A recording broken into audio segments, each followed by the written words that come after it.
আলাইকুম। কয়েকটি কথা বলবো খেলা বিষয়ে, আর্জেন্টিনার খেলা বিষয়ে।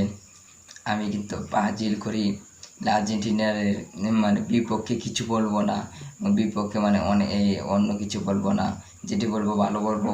কেন আমি ব্রাজিল করি, আমি আর্জেন্টিনা না করলেও আর্জেন্টিনা মেসিকে অনেক ভালোবাসি। মেসি একজন ভালো প্লেয়ার, আর্জেন্টিনা খেলে সবটি ভালো প্লেয়ার, সবাই ভালো খেলে, সবাই ভালো খেলবো ইনশাল্লাহ। তো আর্জেন্টিনার বাংলাদেশের যারা আর্জেন্টিনার করে মানে আর্জেন্টিনার দর্শক ছাড়া আর্জেন্টিনা যারা লাফায় বাংলাদেশের হয়ে, আর্জেন্টিনার হয়ে লাফায়।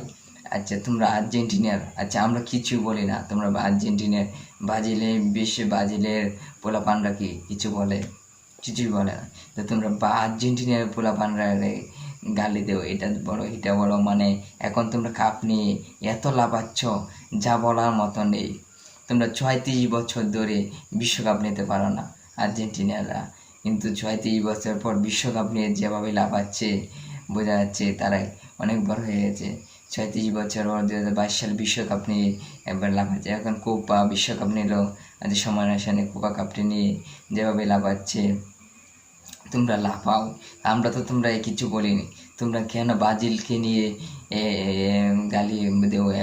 ব্রাজিলকে নিয়ে কেন মতামত, মানে বাজে মতামত কেন করো? তোমরা তোমাদের মতামত তোমরা করো। তোমরা আর্জেন্টিনা জিতেছ, ব্রাজিলকে 7 আপ এটা বলে ব্রাজিলকে অসম্মান কেন করো? অসম্মান করা ঠিক না। তোমরা আর্জেন্টিনা করো, আর্জেন্টিনার মতন দেখো। আর্জেন্টিনার দোষ কিন্তু ব্রাজিলে কয় না, দুষ করলে কিন্তু সবাই করতে পারে, কিন্তু কেউ হয় না। আশা করি এই ভিডিওটি দেখে আর্জেন্টিনার দর্শক যারা দেখবো অবশ্যই আর্জেন্টিনার বিপক্ষে, ব্রাজিলের বিপক্ষে কিছু বলবে না, ব্রাজিলে পোলাপান আর্জেন্টিনার বিপক্ষে কিছু বলবে না। ভালো থাকো।